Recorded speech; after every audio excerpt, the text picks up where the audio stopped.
gente, no hay nada más coñazo que empezar a usar NinjaTrader 8 y no encontrar cómo configurarla.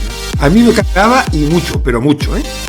Así que he decidido hacer un vídeo todos los jueves donde os iré contando los tips y trucos definitivos para dominar a la bestia. Soy JJ Trader, contigo todos los jueves. Suscríbete y dale a la campana de notificación. Hoy vamos con un super tip de una de las tools más prácticas de NinjaTrader 8, el Go Tool. Y no se refiere al Oscar a la mejor producción audiovisual, que por supuesto es para mí.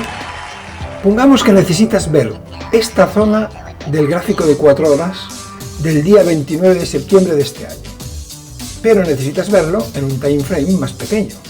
Así que vas al gráfico de 2 minutos y haces lo que todos hacen. Yo antes también lo hacía. Comprimir y comprimir el precio lateralmente hasta que parezca una línea.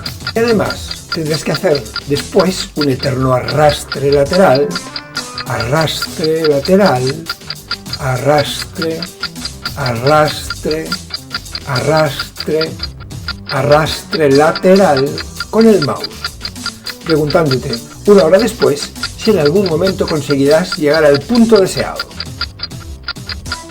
Estás tardando tanto que tu madre, dejándose la voz, te grita desesperada: ¡José Javier! ¡No te lo voy a repetir! ¡Ven para acá! ¡Que se te fría ya la nariz!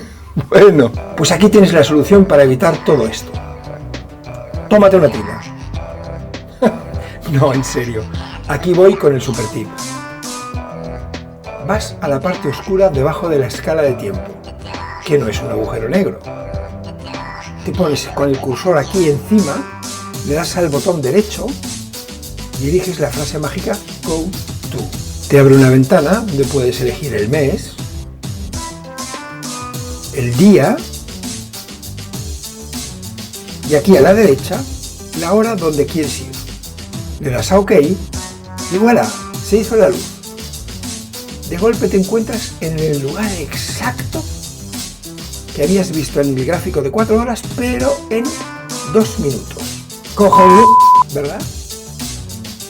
Tu perro lo ve y piensa: qué bueno poder ir atrás en el tiempo cuando yo era un cachorro y todo eran mimos. Si viste mi primer vídeo, sabrás lo del perro. Qué tip tan flipante, ¿verdad? Espectacular, espectacular, espectacular. Of course, y lo del perro también. Si aún no lo has hecho, no olvides suscribirte y darle a la campana para no perderte mis vídeos. Si te ha gustado el vídeo, recuerda darle like. A ti no te cuesta nada y a mí me ayuda a seguir mostrándote tips y trucos de la hora. Eso mismo, buenísimos tú. Soy JJ Trader y te espero el próximo jueves con un nuevo tip de puta madre.